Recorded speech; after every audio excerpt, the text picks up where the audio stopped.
Tá gravando aqui nossa aula de hoje.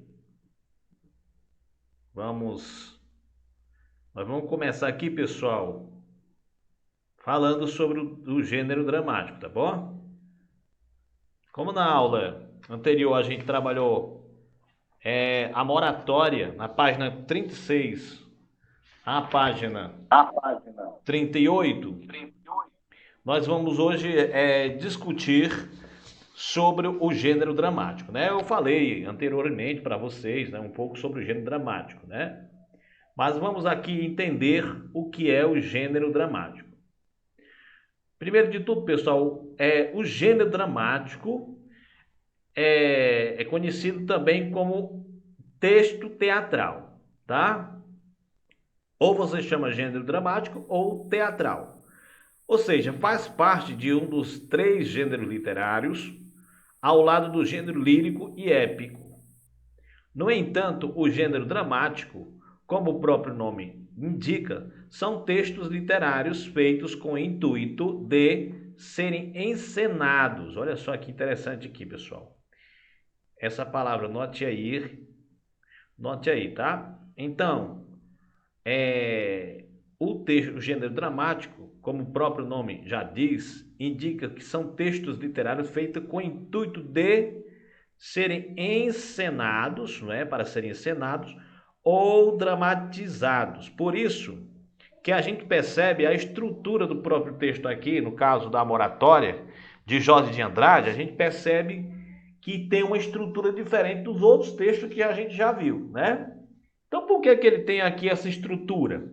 Porque eles têm que ser apresentados. Esse texto aqui teatral, o gênero dramático, eles servem para ser encenados, ou seja, apresentados ou dramatizados. Ou seja, que no caso da palavra drama, né, vem do grego, né? A palavra drama vem do grego que significa ação. Portanto, por isso que esses textos, gente, eles têm que serem apresentados, tá? Porque tem que ser apresentados. Gabriel Negre está entrando agora, né? Tá logo o nome dele aqui. Gabriel Negreiros. Pronto. Então, gente, voltando aqui. Vou apresentar do começo. Então, para quem chegou agora, nós estamos falando aqui um pouco, já que nós vamos tratar da correção do exercício do livro de vocês, da página 39 à página 40, nós temos que falar um pouco do gênero dramático que faz parte dessa história aí de Jorge de Andrade, né? A moratória. Então, o gênero dramático, que é esse tal gênero dramático, né? O gênero dramático ou teatral faz parte de um dos três gêneros literários ao lado do gênero lírico e épico, né? No entanto, o gênero dramático, como o próprio nome indica, são textos literários feitos com o intuito de serem encenados. Ou seja, esses textos servem para quê? Para serem encenados, voltando aqui, para serem encenados ou dramatizados, tá certo? Por isso que a palavra drama vem da palavra grega, que significa ação, ok? Vou voltar de novo porque tem gente entrando.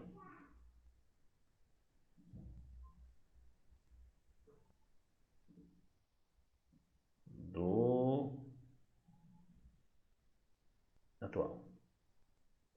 Então ficou claro aí, né? Por que a gente chama de gênero dramático? Porque pessoal? Por que a gente chama esse tipo de Opa, gênero? Porque. professor, Oi. você colocou meu nome aí? Cheguei. Desculpa o atraso. Tá certo. Não, eu vou já colocar. Então, deixa eu só explicar aqui. Então, o que é esse gênero, né? Esse tal gênero dramático. É a mesma coisa. Gênero dramático ou teatral. Então, esses textos, pessoal, que a gente leu aqui no caso da moratória de Jorge de Andrade, ele é um texto escrito com o objetivo de que encenados ou dramatizados. Por isso que chama de drama, né? Que quer dizer o quê? Ação em grego, tá? A origem. De onde que veio esse tal texto dramático? Vamos ver aqui um pouquinho sobre a história, que a gente possa fazer esse feedback para a gente aprender cada vez mais. Então, desde a antiguidade, o gênero dramático, originário da Grécia, então ele nasceu na Grécia Antiga, eram textos teatrais ensinados essencialmente como o culto aos deuses, os quais eram representados nas festas religiosas. Então, o texto dramático que conhecemos hoje, antigamente lá na Grécia, né, que foi o berço do surgimento desse tipo de gênero, eram feitos especialmente para cultuar aos deuses. Né? Tem até uma peça de teatro que eles todos os anos celebravam a festa do deus Baco. Né? Baco é o deus do vinho. Né? Então, todos os anos eles festejavam lá na Grécia Antiga a divindade chamada de Baco. Né? Então, até então, esse tipo de texto dramático era usado para representar, não é? Representar os deuses da antiguidade. Depois de muito tempo é que essas representações deixaram de não só ser religiosas, mas também ser de outras naturezas. Como no caso, você vê aí que hoje, atualmente, existe a apresentação de vários tipos de peça teatral, não é só religiosa, né? Então, entre os principais autores do gênero dramático, da tragédia e comédia na Grécia Antiga, estão esses grandes autores aqui, ó. Você pode até pesquisar depois. Sófocles, que nasceu em 496 a 406 a.C., né? E morreu em 406 a.C. E temos esse outro autor aqui, famoso, né? da grego, que era um grande comediante, tá certo? Eurípides, que nasceu em 480 e morreu em 406 a.C., tá? AC é anticristo. E esse outro dramaturgo chamado de Ésquilo, né? Que nasceu em 524 e morreu em 456 a.C. Quer dizer que essa ideia de texto dramático, ele veio muito anos, até mesmo antes de Cristo, né? E a encenação dos textos de gênero dramático tem o objetivo de quê? De despertar emoções na plateia. O objetivo era esse, despertar emoções. Fenômeno chamado pelos gregos de catarse. Então a catarse é o quê? Esse fenômeno, né, de emocionar a plateia. Então a catarse é isso, é esse fenômeno dado, né, causado pela apresentação da peça de teatro, né? Porque o objetivo realmente é provocar emoção, ok? Então, assim, fazendo um resumo, a origem desse tipo de texto dramático, que no caso nós estamos lendo aqui, está ligado aos gregos, né? Que na realidade, se você for fazer um estudo, né? Toda a cultura que nós temos hoje aqui, com relação à política, a questão da escrita, principalmente da política, nós temos uma herança do povo grego. Né? Toda a organização política, econômica de um país, de todos os países do mundo, são inspiradas nos ideais gregos. Tá?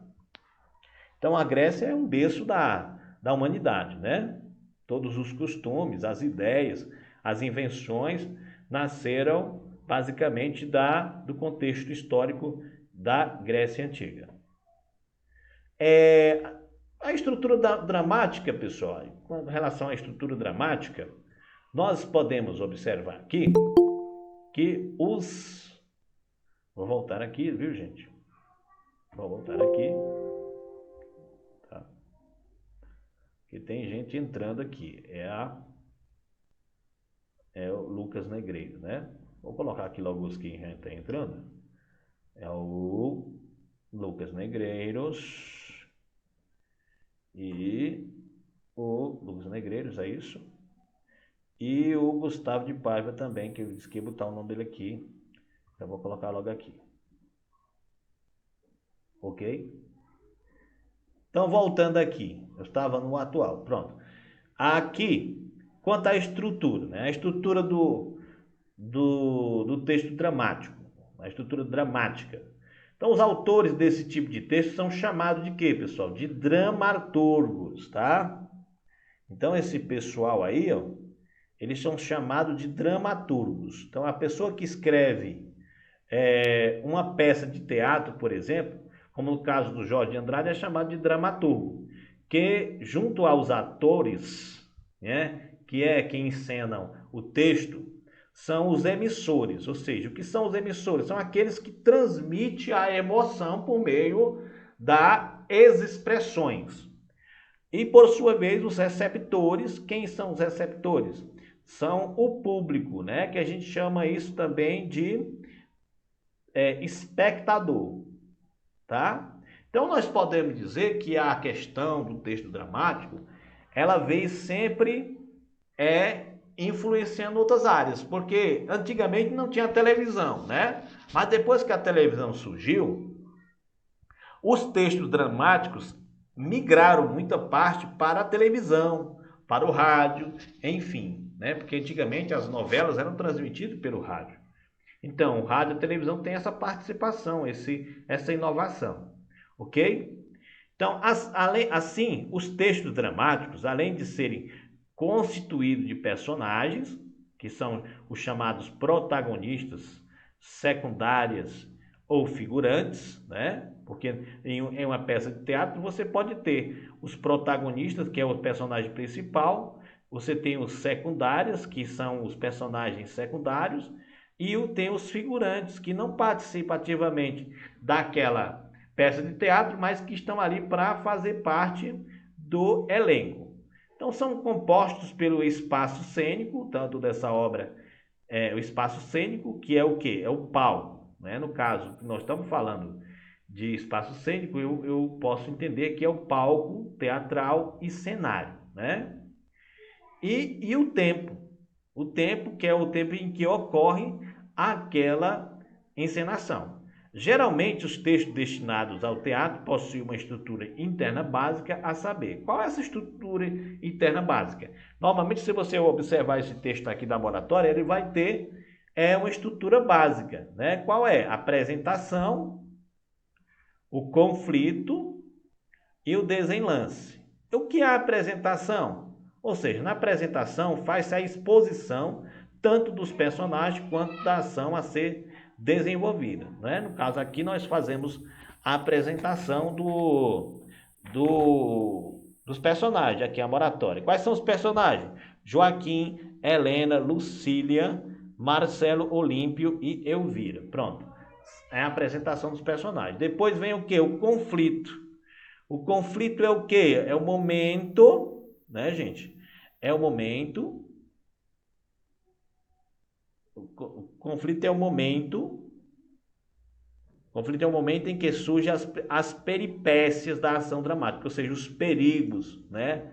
As situações difíceis, né? Que nós podemos encontrar aqui nessa história aqui da moratória de Jorge de Andrade. A gente percebe que a dificuldade aqui, o maior dificuldade que eles encontram é a perda da fazenda, a notícia que eles perderam a fazenda.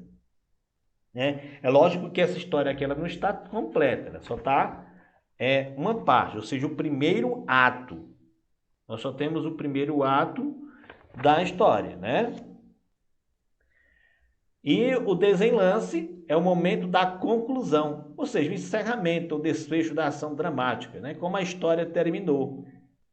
Além da estrutura interna, inerente ao texto dramático, tem a estrutura externa, né, do gênero dramático, da qual os atos e as cenas, né, os atos e as cenas que a gente viu aqui, de forma que o primeiro corresponde à mudança dos cenários necessários para a representação, né, que é os atos. Os atos representam a mudança de cenários, pessoal, né, a mudança do cenário. E as cenas é o que, pessoal? Corresponde à mudança dos cenários necessário para a apresentação, enquanto o segundo designa a mudança, entrada e saída dos personagens. Então, as cenas representam o quê? A entrada e a saída dos personagens. Ó. A entrada e a saída dos personagens.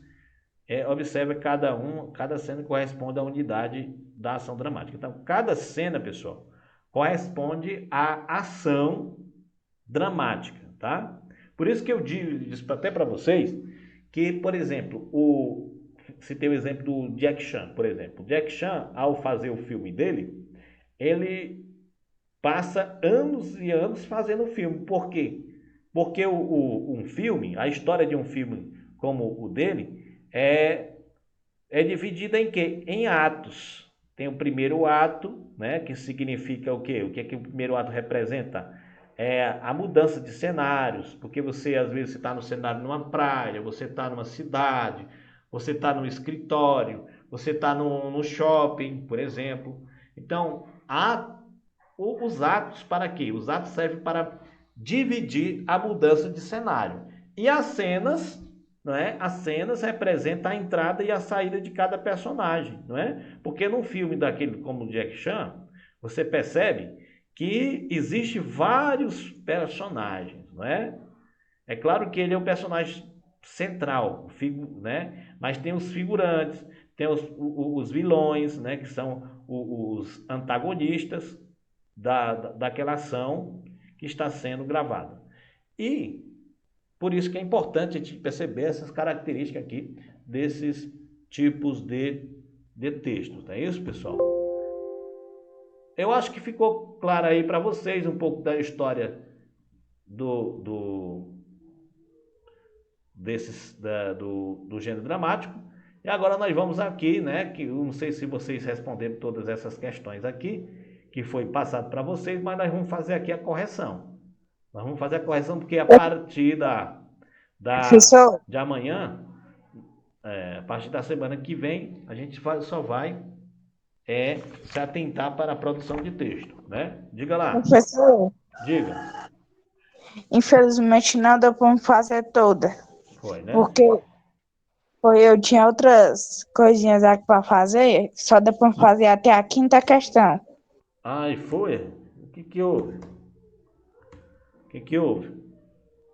É Vamos. porque eu tava fazendo a de matemática aí, meu Hum, celular descarregou. Aí, quando meu pai foi assistir um pouco no meu celular, quando eu ia fazer, ele já estava descarregado de novo, porque ele gosta de assistir essas coisas engraçadas assim no YouTube. Aí descarrega muito, sabe? hum. Aí, aí eu só posso fazer mais ou menos de manhã, que ele tá no trabalho. Aí eu vou tentar concluir e mandar. Tá, beleza. Então, ótimo. Então, aqui, após a leitura do texto, retome as hipóteses levantadas. Né? Após a leitura do texto, retome as hipóteses levantadas. Você vê aqui que no início do capítulo tem um box aqui, né? No início do capítulo, o que vem a seguir. Tá? O texto que você vai ler é de Jorge de Andrade, um dos autores brasileiros mais representativos do gênero dramático. A história narra a decadência de uma família aristocrática em plena crise na produção cafeeira nacional, desencadeada pela quebra da Bolsa de Valores de Nova York em 1929. Obriga a sair das terras cultivadas pelos seus antepassados. A família vai morar na cidade enquanto espera pela possibilidade de reaver a propriedade. Em sua opinião, como o pai e a filha vão reagir diante dessa situação? Então aqui tem esse box antes de iniciar a leitura do texto. E a pergunta que eu faço é o seguinte: após a leitura do texto, retome as hipóteses levantadas. O que você e seus colegas imaginaram antes da leitura? Se confirmou? Sim ou não? Então, se sim, você vai explicar por quê. No meu caso, sim, né? Sim. Por quê? Porque o boxe dá uma previsibilidade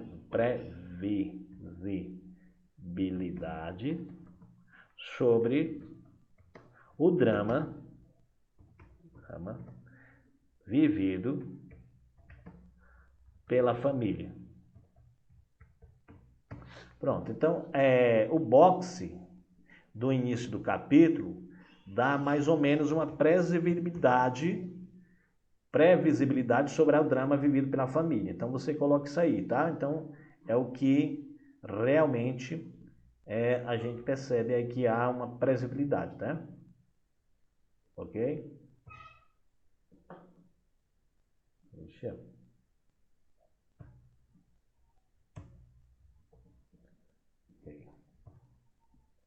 Vamos lá para questão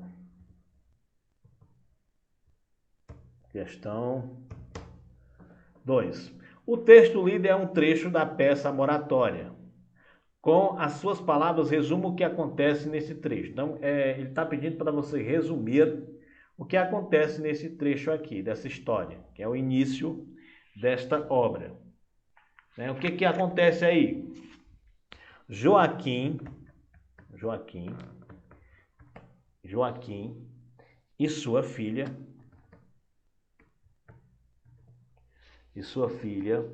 Lucília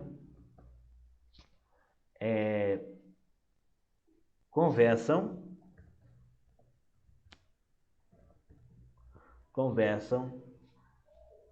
a respeito da situação atual deles, tá? Situação atual deles e ao mesmo tempo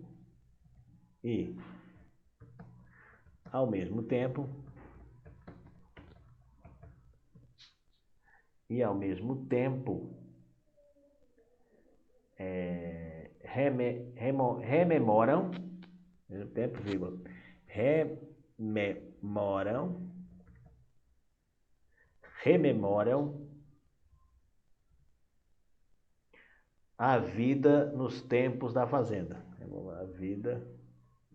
A vida nos tempos da fazenda. Os tempos da fazenda. Ela está costurando.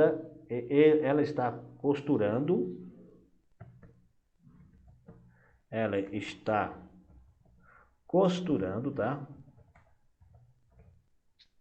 Ela está costurando enquanto Joaquim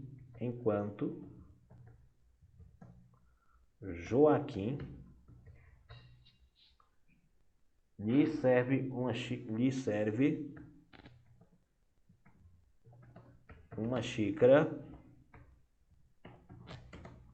de chá.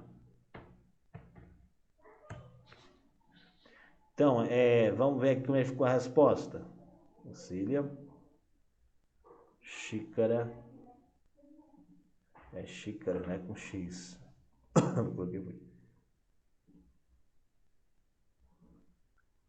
Então, vou deletar essas linhas.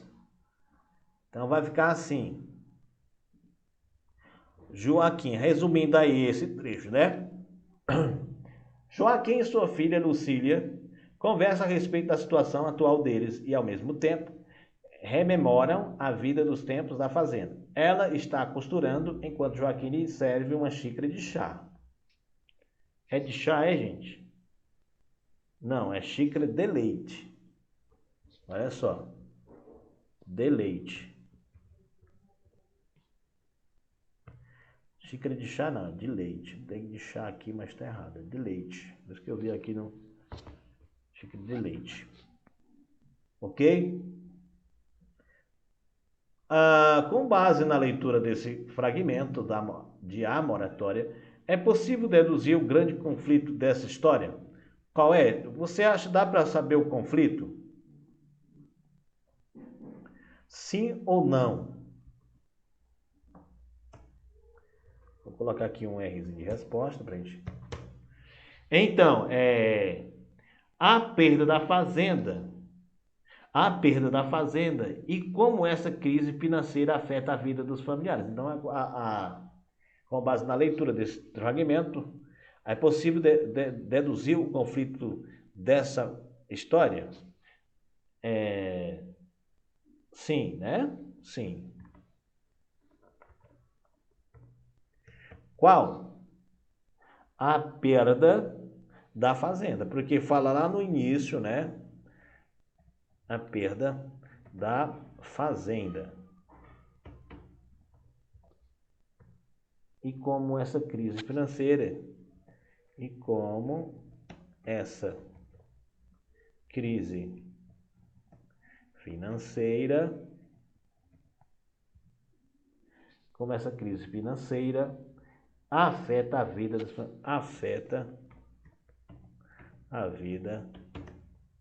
de seus familiares.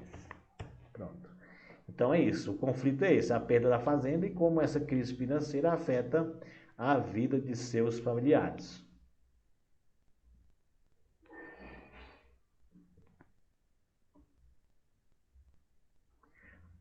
Por falar nisso aqui, eu estava lembrando de uma notícia que eu vi do History TV, tá? Que eu achei muito curioso, que, assim, me veio na cabeça uma comparação, né? Que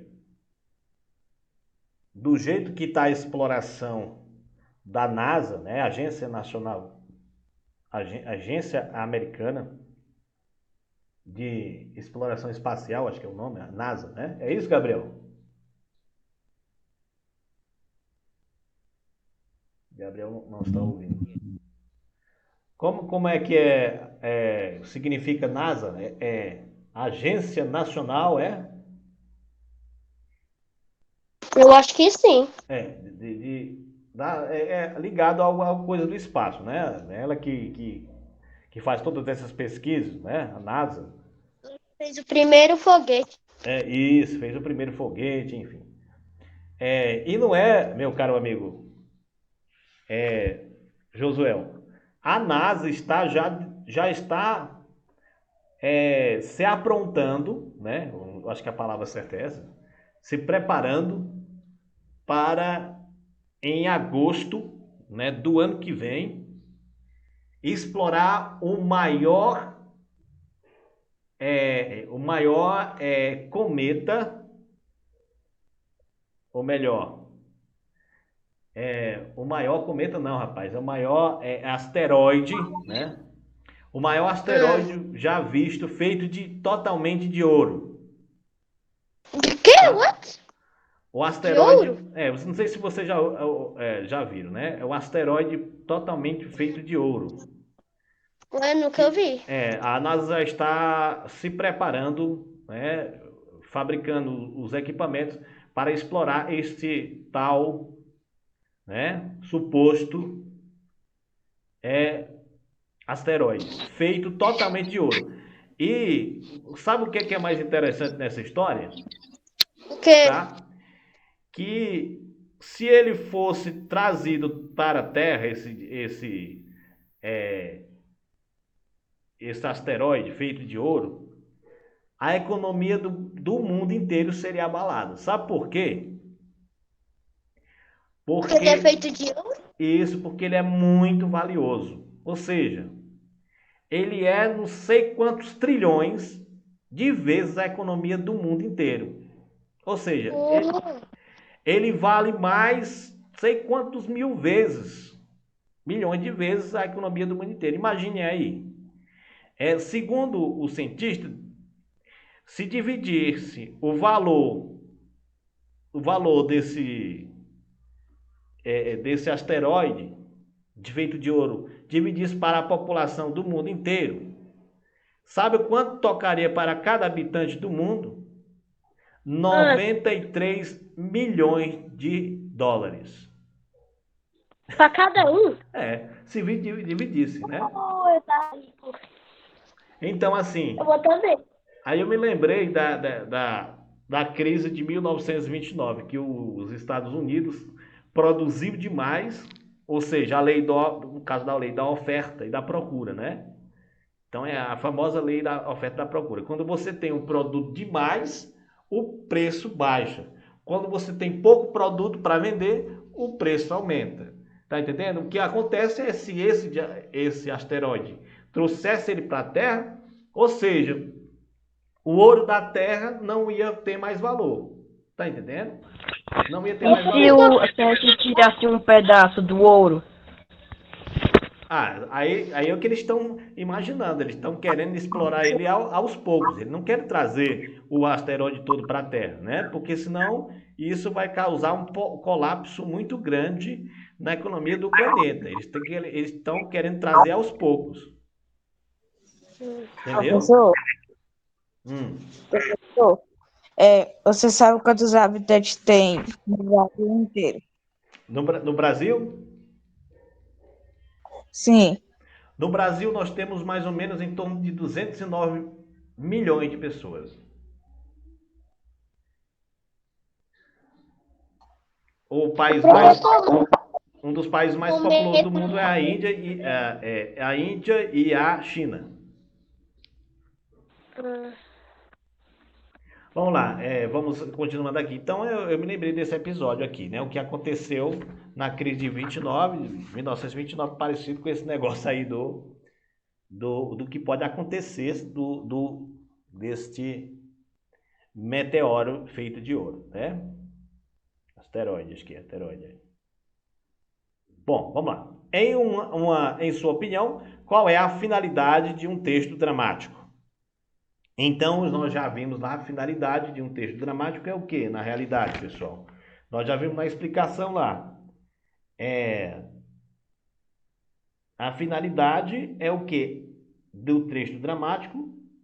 É essa é a quarta, né, gente? Em sua opinião, qual é a finalidade de um texto dramático, né? É um texto que tem o objetivo. Vamos lá, é um texto. É um texto. É um texto feito exclusivamente para ser dramatizado. Dramatizado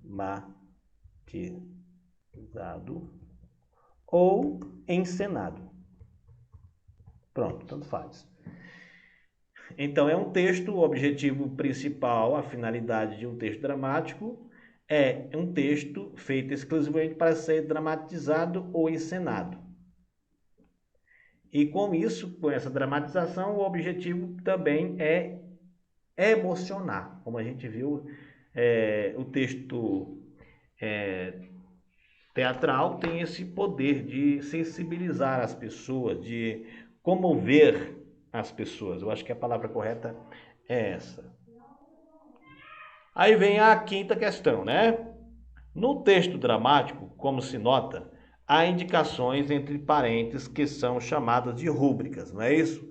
Ou seja, aqui vocês observam que entre parênteses tem sempre as rúbricas. Elas são colocadas em itálico, né? Itálico. Itálico é essa letrinha aqui diferenciada, tá certo? Então, são chamadas de rúbricas. Qual é o objetivo dessas indicações? Para que serve estas indicações, pessoal? Indicar como deve ser o ritmo da fala. Vou colocar aqui.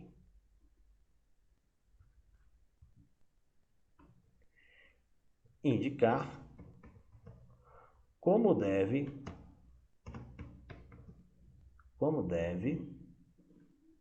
ser o ritmo,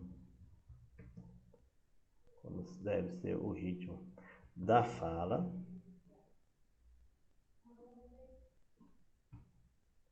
da fala. Indicar como ser o tom, o ritmo da fala, a expressão e a atitude dos personagens. A expressão e a atitude dos personagens durante a encenação. Pronto. Então, para que serve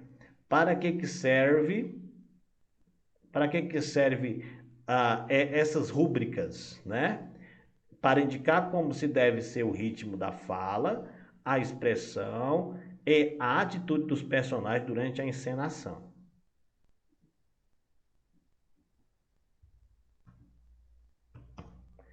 Porque elas são escritas de maneira diferente do restante do texto, para que o leitor consiga diferenciá-las das falas. Para que o leitor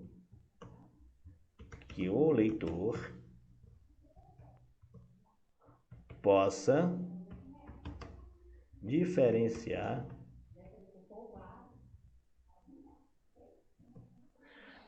diferenciá-las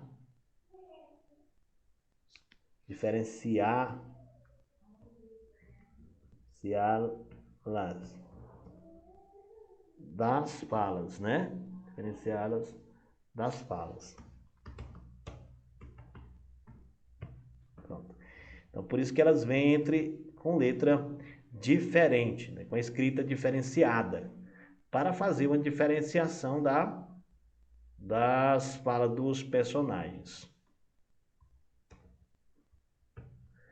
Quando o texto dramático é encenado, o texto das rúbricas aparece? Hein, pessoal? Elas não aparecem, né? Essas rúbricas, elas não aparecem. Pronto. Por quê? Por que elas não aparecem? No momento da encenação,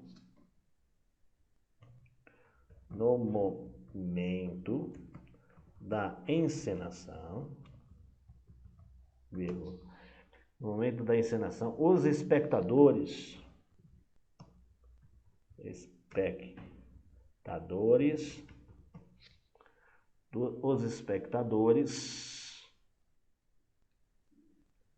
percebem o tom da fala. Percebem o tom da fala. Percebe o tom da fala. Então, os espectadores são o tom da fala. As ações,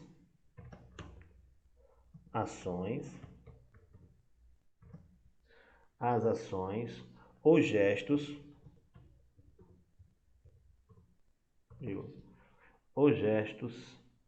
as pausas e etc, né? Então, por isso que elas não aparecem, não há necessidade de aparecer. Então, elas não aparecem no momento da fala, no momento da encenação, na realidade, os espectadores percebem o tom da fala, as ações, os gestos, as pausas, tudo isso que é indicado aí em parênteses. Então, não precisa aparecer, né? Aí vem a questão 6. No trecho lido, há indicações de cenário da história. A seguir, observe a imagem do cenário da peça. A moratória, na primeira vez em que foi ensinada em 1955. Então, aqui nós temos uma cena. Vocês observam que aqui nós temos o palco e nós temos aqui o cenário. A letra A. O autor divide o cenário em 2 planos. Que espaço cada plano retrata? Então, vamos ver aqui o primeiro plano. O que retrata? Aí vocês vão ver. O que retrata, pessoal? Aí, no primeiro plano, o plano da direita retrata a casa. O primeiro plano plano da direita, né? Vou daqui da direita, vírgula, do primeiro plano da direita, do primeiro plano da direita, retrata a casa, retrata a casa, retrata a casa,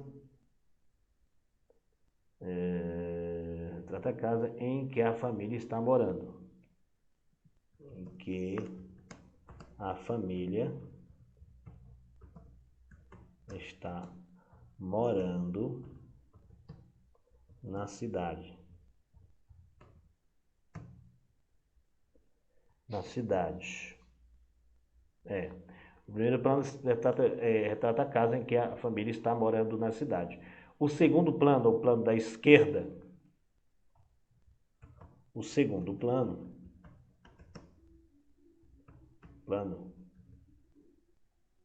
vou botar aqui da esquerda, né? Da esquerda, retrata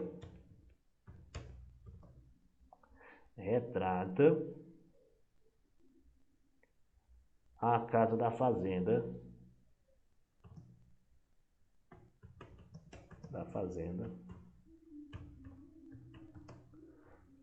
que eles moravam.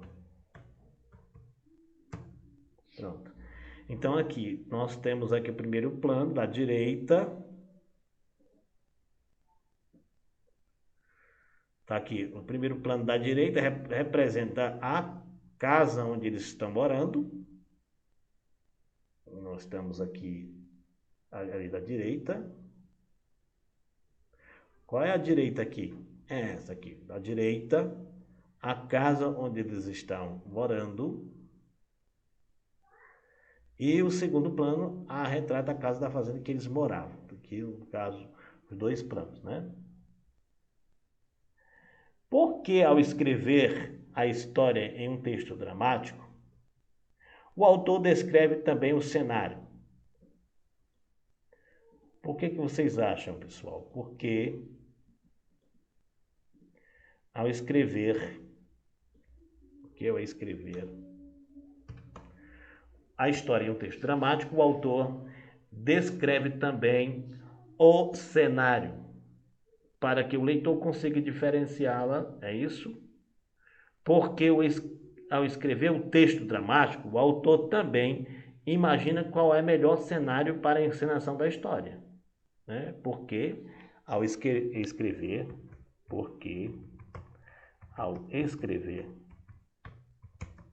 a peça,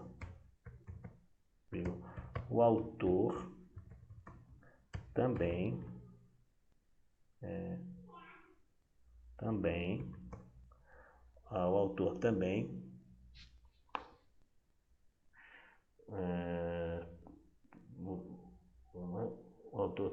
imagina qual é o melhor cenário. O autor também imagina qual é o melhor cenário. Pronto. Por isso que ao escrever ele imagina mais ou menos qual é o melhor cenário para que isso pode acontecer. Porque a máquina de costura de Lucila fica em primeiro plano na cena? Porque a máquina, lógico, porque ela está, né, usando a máquina para poder arranjar algum dinheiro, né? Porque ela usa a ferramenta de trabalho dela, né? Então você pode colocar assim, porque a máquina de costura representa o provimento da família após as perdas das terras. É também o símbolo da força de Lucila diante da situação. Então, porque é o ganha-pão dela, né? Você pode até colocar, porque é da costura que ela ajuda a família durante esta situação é fragilizada, tá? A economia.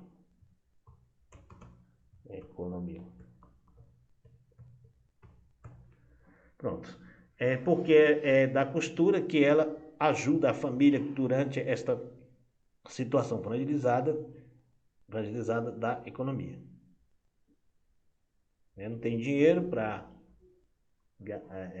se manter, então ela resolveu fazer umas costurinhas, né? Por isso que a máquina está ali naquele momento. Na peça moratória, o cenário auxilia o espectador a saber quando os acontecimentos representados acontecem. Como isso é possível? Em que momento do trecho lido esse recurso fica evidente? Então, assim, repetindo, na peça moratória, o cenário auxilia o espectador a saber quando os acontecimentos representados acontecem. Como isso é possível? Então, vamos colocar assim, né? No cenário, há a descrição de dois planos. No cenário, há a descrição de dois planos. De dois planos, um da casa na cidade, que representa o momento presente, um da casa na cidade, que representa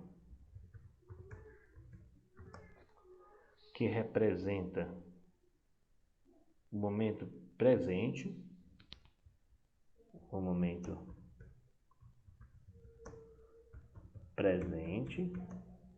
e o outro na casa da fazenda, e o outro na casa da fazenda, que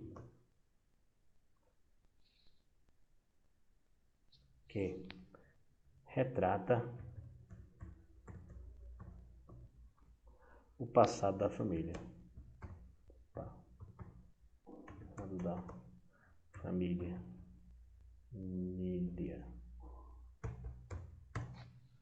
Ok?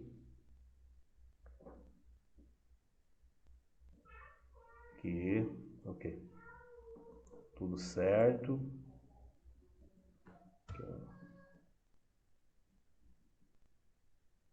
Aqui para questão 7. Né? Estamos chegando aí, pessoal, a nossa correção, o finalzinho da nossa resposta, certo? Respostas aqui. Então é o seguinte, no início do texto, há indicação das personagens da história. No fragmento lido aparecem todas as personagens da peça. Vou voltar aqui porque tem gente entrando no momento aqui, certo?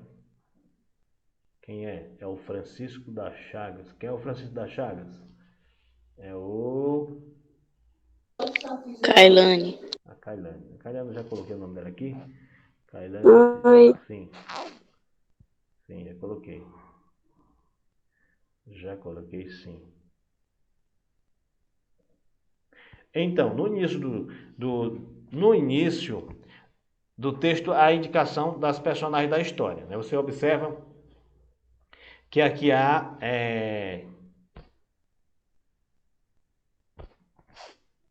Aqui no início do texto aparece aqui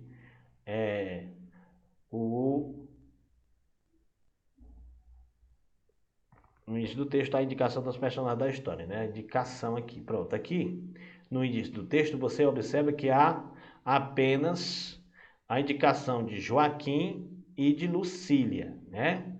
Então não apresenta todos os personagens aqui, né?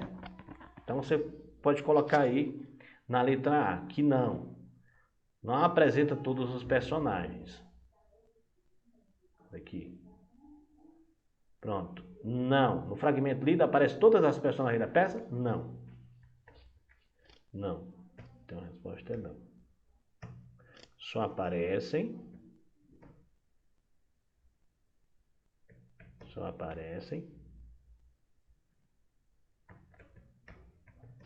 Só aparecem somente Joaquim. Só aparecem Joaquim e Lucília.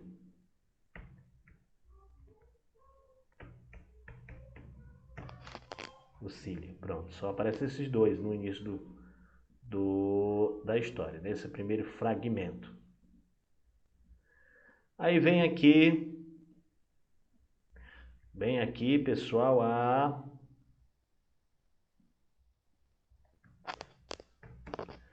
B. Como Lucília reage diante da situação da família? Como é que ela reage durante essa situação que vive? Lucília é uma moça forte, né, podemos dizer. Lucília é uma moça forte. É uma moça forte e trabalhadora, né? E trabalhadora. Que diante da situação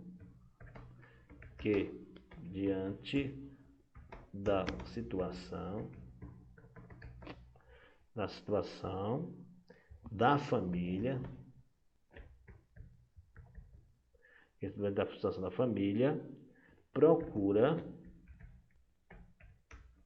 vão procurando responder aí, tá, gente? Procura sustentá-la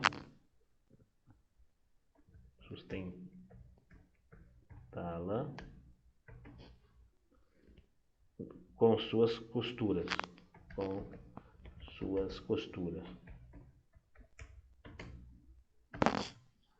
Então, Lucília é uma moça forte, que é a resposta.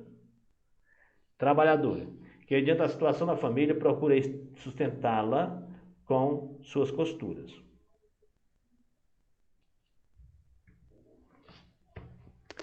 Lucília tem esperança de que eles vão conseguir a fazenda de volta? Não, a gente percebe ao longo do texto que não. Lucília, podemos dizer que Lucília mostra-se menos otimista. Lucília mostra-se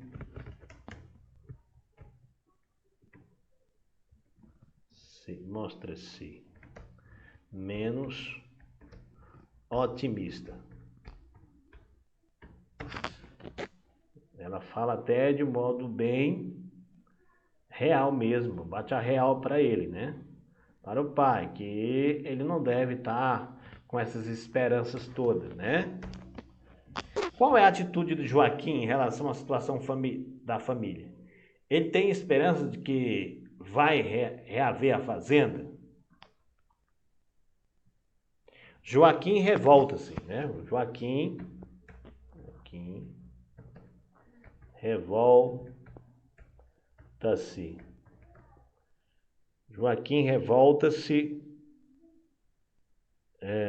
Com a situação.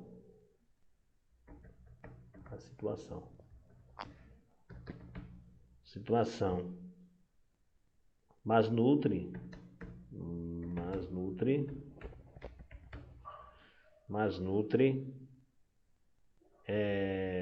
esperanças. Pronto, ele nutre esperanças de que pode reaver a fazenda de volta, né? Ainda tem esperança, enquanto que Lucília não tem esperanças. A oitava, agora vamos para a oitava. Releia o trecho no qual Joaquim e Lucília conversam sobre a festa do Coronel Bernardino e responda as questões.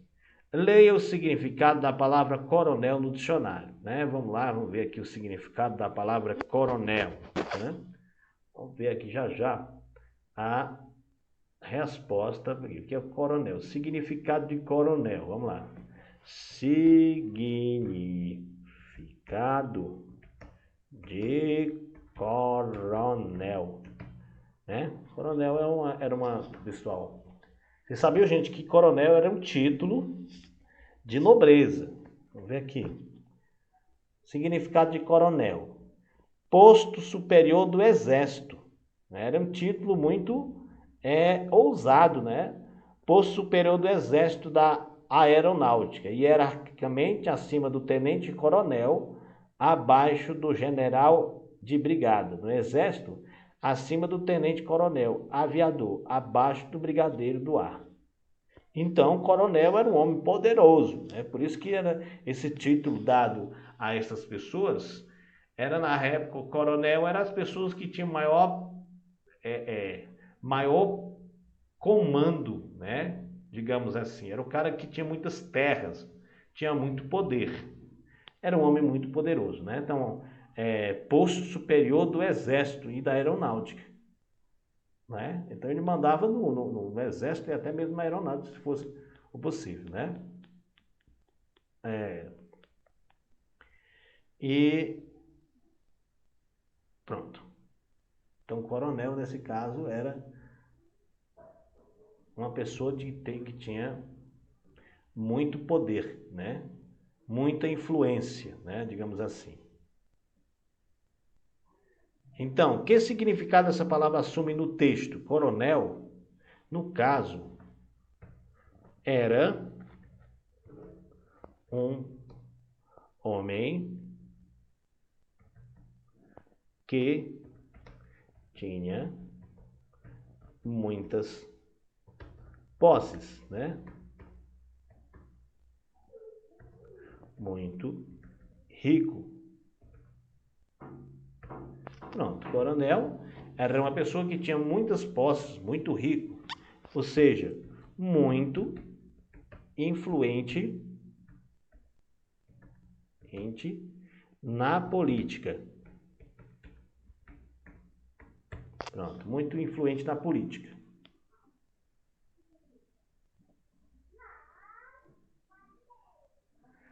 O que eu uso dessa palavra? O que eu uso dessa palavra demonstra sobre a época em que se passa a história. Comente, né? Alguém sabe dizer aí, pessoal? Arrisca-se dizer.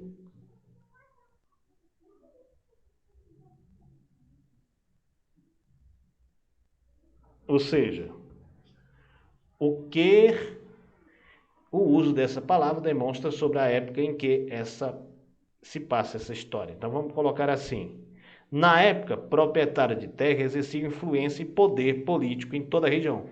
Por isso era chamado de coronéis, né? Na época, proprietários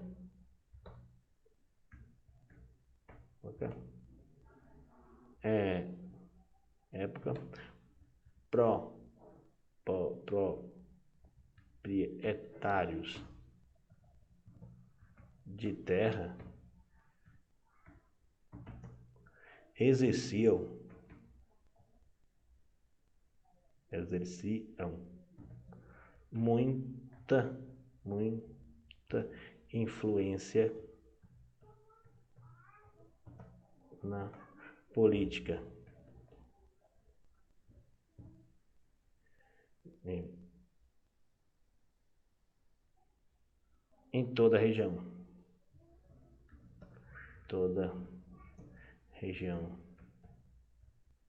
isso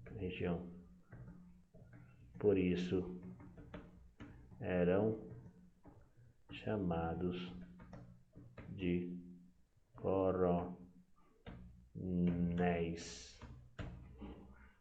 Então, na época, o proprietário de terras exercia muita influência na política em toda a região. Por isso eram chamados de coronéis. ou seja, na época do coronelismo.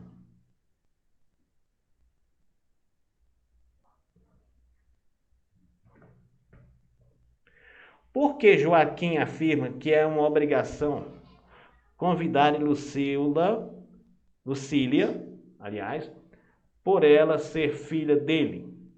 Comente. Letra C da oitava. Porque Joaquim, além de membro de uma família tradicional, também tinha sido proprietário de terras influentes na região. Então, por que Joaquim? Porque Joaquim. Porque Joaquim, além de membro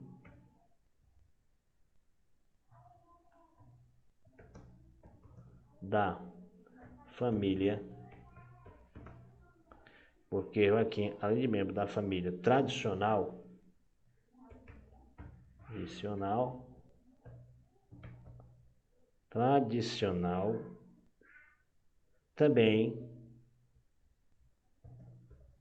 também tinha sido um proprietário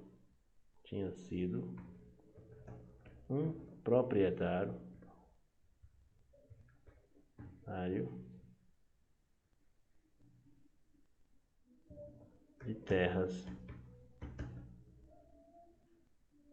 terras influente na região.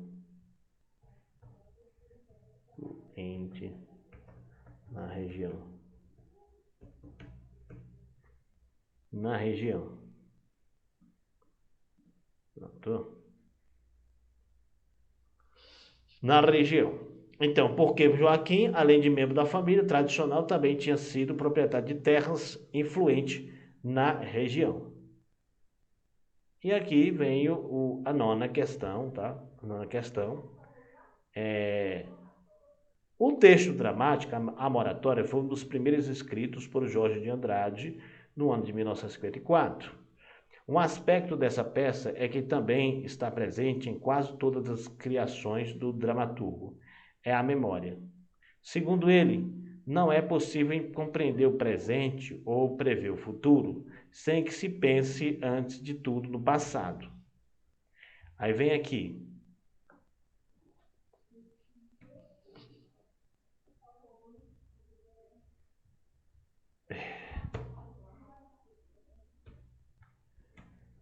Pronto, aqui.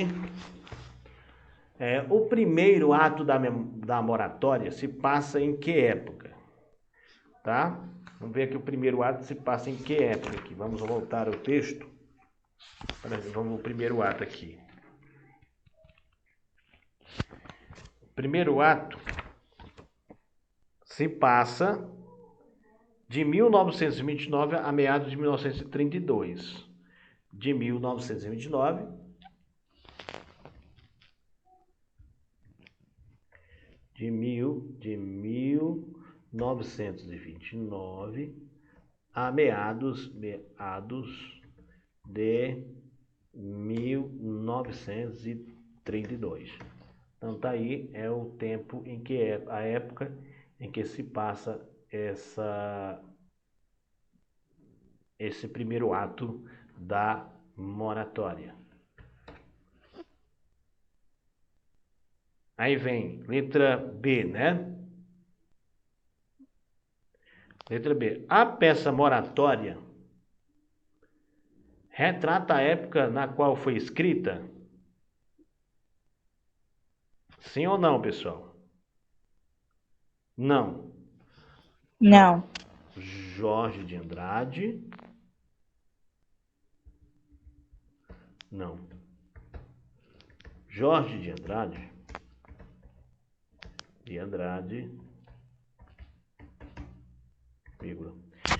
Jorge de Andrade. Vamos ver aqui, Jorge de Andrade escreve a moratória. Escreve a moratória em 1929.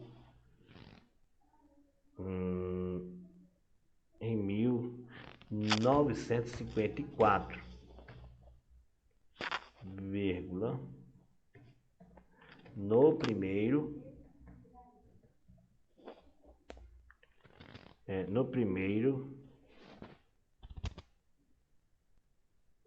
a história se passa pronto, não, bota só até aqui, pronto, eu vou botar só aqui mesmo, tá bom. Jorge de Andrade escreve a Maratona em 1904, a história só se passa em 1929 a 1932, né? Então, foi muito anos depois do acontecido na realidade.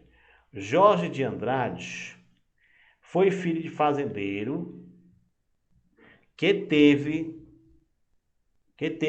uma vivência no campo. Em sua opinião, é possível que a história da vida do dramaturgo tenha auxiliado na escrita dessa peça? O que vocês acham?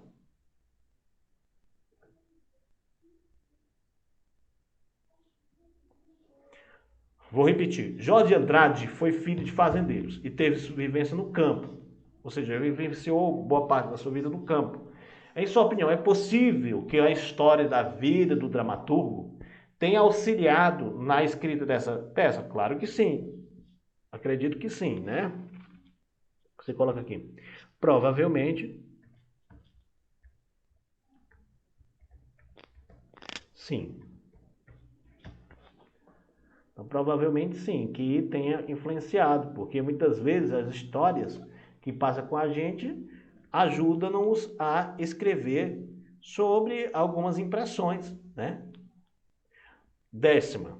Formado pela Escola de Arte Dramática, Jorge de Andrade decide aplicar em sua obra o projeto que conheceu na universidade, o da formação de um dramaturgo que utilizasse cores locais em seus textos, representando o Brasil e a história de seu país nos palcos, tá? Então ele aprendeu na Escola de Arte Dramática que colocasse em suas obras as cores do nosso Brasil, né? Letra A. Em dupla, pesquise sobre o período em que a peça se passa e responda em seu caderno qual é a parte da história do Brasil que o dramaturgo decidiu levar para os palcos. A história da produção do café, não é? A história do café, né? Você vai colocar aí a história do Brasil. Desse retratar o evento da crise. Bom, vamos colocar assim, na história do café não, vamos colocar a crise capitalista,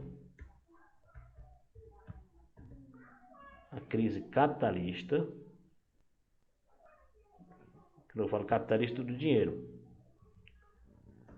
que o Brasil viveu em 1929, que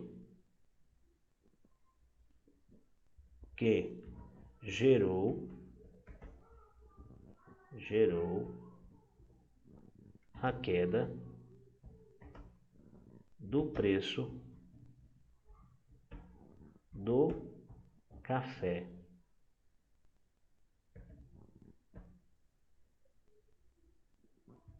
Pronto, tá até aqui, pronto. Então, a crise capitalista que o Brasil viveu em 1929, que gerou a queda do preço do café. Pronto. Essa é a história que ele tenta relatar em sua obra. Então, é importante o contexto histórico, né? Importantíssimo esse contexto histórico para a gente saber sobre esse episódio que o Brasil passou. Você já assistiu a uma peça que retratasse parte da história do Brasil? Vocês já assistiram? Alguém já assistiu uma peça de teatro? Você já foi no Teatro José de Alencar? Quem conhece o Teatro José de Alencar? Então, Conheço não. você já assistiu alguma peça de teatro que retratasse a parte da história do Brasil? Eu, particularmente, nunca assisti uma peça dessa natureza. Mas, em filmes é possível, né? Por exemplo, aquela novela Escrava Isaura, se eu não me engano, trata também desse momento, né? Desse momento histórico que o Brasil passou. Então, aqui é uma resposta pessoal de vocês, tá? Cada um responde a sua. Se não, quem não assistiu, coloca não. Quem assistiu, coloca sim e dê o exemplo, tá certo? Então, tá aí, gente, a resposta das questões aqui, tá bom? Referente a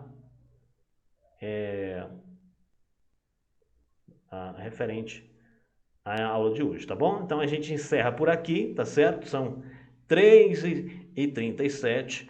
Agradecemos a vossas excelências pela paciência que tiveram até agora para nos acompanhar, tá? Então eu vou colocar no grupo vou colocar já no grupo aqui essa videoaula para que vocês possam, evidentemente, acompanhar depois, fazer a correção do exercício no caderno de vocês, tá certo, gente? Então, boa tarde a todos, tá certo? Uma ótima tarde a todos, tá? Estamos Tchau. encerrando agora.